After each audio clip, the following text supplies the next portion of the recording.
Hello, Ray Phoenix here, welcome to Let's Play Ape Escape Free Part 3. So now we defeated Monkey White, we can now go to the next level of the game, which is the Banana Heat level. It's a level that's set on a city street where a mega billion-dollar budget movie is being filmed, and we're given a familiar weapon, which is the Super Hoop. It pretty much is a weapon, a really fast, speeding weapon that's sometimes actually better in the Stun Club, but we think Ape Escape 2 is actually better in the Stun Club. It actually does more damage, and it allows you to run really fast, too. So this is supposed to be a film set that's set in a city street, and we're introduced to a new gameplay mechanic in this level, the ability to drive race cars. They're actually going to do this quite a bit in this game. We have to drive and race cars and smash down other monkeys that are also driving race cars. This is the closest we ever get to having car combat in the Ape Escape franchise, where you can ram into other monkeys and destroy their cars, and they usually are left being completely stunned and useless afterwards, so they're sitting ducks that could easily be captured. This level is one of the largest levels in the game, or at least in the earlier parts of the game, it's a large level. You don't even use a car at all, you just defeat him using the Super Hoop, then we lose some health, but he's really easy to regain health in this game. Health is everywhere in this game. And look at that, I just ran into him there. There's a sports thing, the Banana Bowl. Yeah, there's like a sports stadium we're going to be going to right now, where there's going to be a lot of monkeys that are waiting for us to capture them. You could use the RC car here later in the game, but we don't have the RC car yet. Yeah, you probably figured it out. There is going to be an RC car in this game. Of course there is. What Ape Escape game does not have an RC car? So now we're going to the sports stadium. There's a game, some sort of sports game is being played here with these monkeys that are wearing highly protective armor. And they're ready for, a game to begin. There's also a lot of teleborgs everywhere, which could easily be destroyed easy with our giant sword. You see there's Dr. Tomoki's logo on the teleborgs, implying that Dr. Tomoki created the teleborgs, or they're like inventions of his. Most enemies in this game seem to have like wind-up, what do you call it? One of those wind-up key things in them, implying that they can be wound up, and it usually serves as a weakness. If you hit an enemy or if they hit them most times their back, they can get killed easy. Even a light hit can completely knock them out easy. But then it usually takes 2 hits if you hit them elsewhere. So most enemies in this game are actually pretty weak. Most of them get killed easy in like 2 hits or so. And it could easily be 1 hit if you use the sword that comes with the knight that we're using. Which doesn't seem to work well against this really aggressive football player. I think it's like a football player type monkey.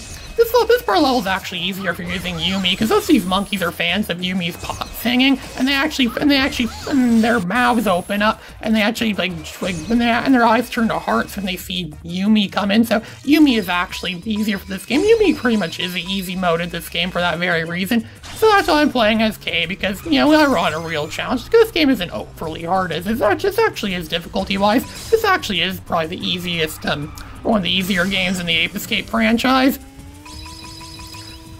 It's a lot easier in Ape Escape 1 and 2. Like Ape Escape 1 was challenging, and Ape Escape 2 had some challenging moments, but for the most part, the Ape Escape games seem to, get progressively easier and easier as they as they progress.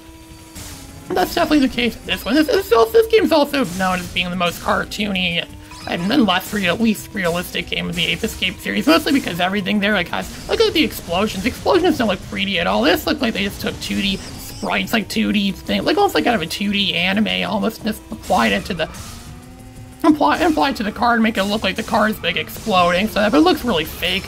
This whole game looks very fake. Ape Escape 1 was actually a much more realistic game than this game, simply because it had, what was considered to be realistic graphics for PS1 standards. They didn't use sprites. Okay, maybe they used sprites on a few occasions in Ape Escape 1, but they didn't use it that much, mostly because it was a game that's released somewhat later in the PS1's timeline, 1999, when people were trying to deviate away from the sprites we were expected to use in the earlier days of the PS1.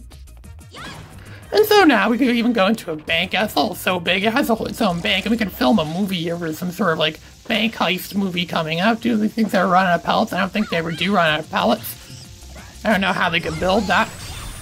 I'm sure armies run out of ammo sometimes, but I bet if they got Spectre to make their weapons, remember whoever made the weapons in this game, there would never be ammo shortages. Oh, look, it's that bank robber thing from Ape Escape 2. He's back in this game. Remember him from the casino level in Ape Escape 2? Yeah, he's back in this game. And coins work exactly the same in this game as they did in Ape Escape 2.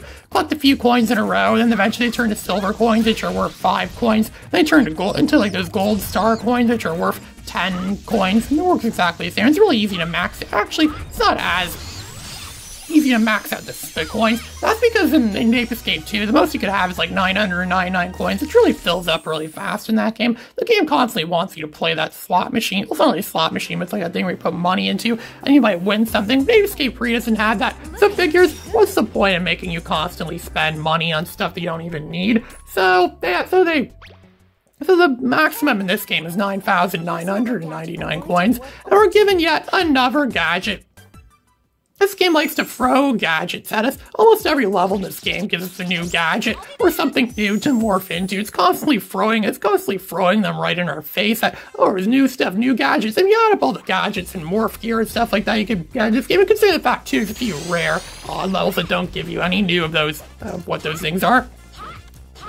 There actually is a lot you can. This game definitely does have the record of like having the most amount of gadgets and morph gear per game. There actually are a lot of levels this game too. This is the longest game in the Ape Escape series. It has the most to offer. There's so many modes of gameplay. The mini games. This game does have mini games just like Ape Escape 1 and 2. You unlock them by buying them. Like you actually choose to buy them or not, and they become available to buy based on which levels you complete. The minigames in this game are probably about at par with the Ape Escape 2 minigames. They're not that great. Ape Escape 1 had some really awesome minigames, but Ape Escape 2 and 3, they kind of failed at doing minigames in the sequels. If only they could have stuff like bring back like Galaxy Monkey, they have like Galaxy Monkey 2.0 or Galaxy Monkey 3.0 since this is now Ape Escape 3, or maybe even stuff like the new Spectre Boxing, which actually is a minigame in this game. It's similar to Spectre Boxing. That involves, it's good where you could play this Jackie Chan parody, or you could fire people. It's almost like a Street Fighter game, or like so Street Fighter or Mortal Kombat kind of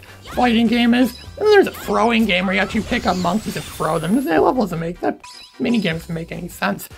So this level is supposed to be set in like a TV studio or a TV station. We just went to what's supposed to be a parody of some sort of game show. You have to throw things at people that are on boards. I don't know if that's supposed to be a parody of anything specifically or not, but it seems like something that could be an actual game show. It almost seems like something that'd be on UHF. You know that Weird Al movie from 1989 where Weird Al plays that guy who has to save the TV studio, channel 62 or whatever it was called. In UHF, and he comes with all sorts of bizarre programs. There's Wheel of Fish, Conan the Librarian. And it was much better than just airing a bunch of Looney Tunes reruns and this is like some TV studio, considering the fact it's guarded by a robot that's clearly having some serious issues, considering the fact the screen's only showing test colors. And now that the screen magically opens up, it reveals a director monkey with some other white monkey. The white monkeys in this game are just like the white monkeys in Ape Escape 2, where they're supposedly like overly technical and smart. I don't think they throw bombs at us in this game like they did in Ape Escape 2. They're actually kind of inferior to how they were in Ape Escape 2. Ape Escape 2 probably has the best white pants monkey of any Ape Escape game. So this is how I figured out how the Spider-Man movies were filmed, where they just take Spider-Man and they build buildings on walls, and they have Spider-Man climb on the floor on these platforms, which are supposed to look like buildings if you turn it sideways.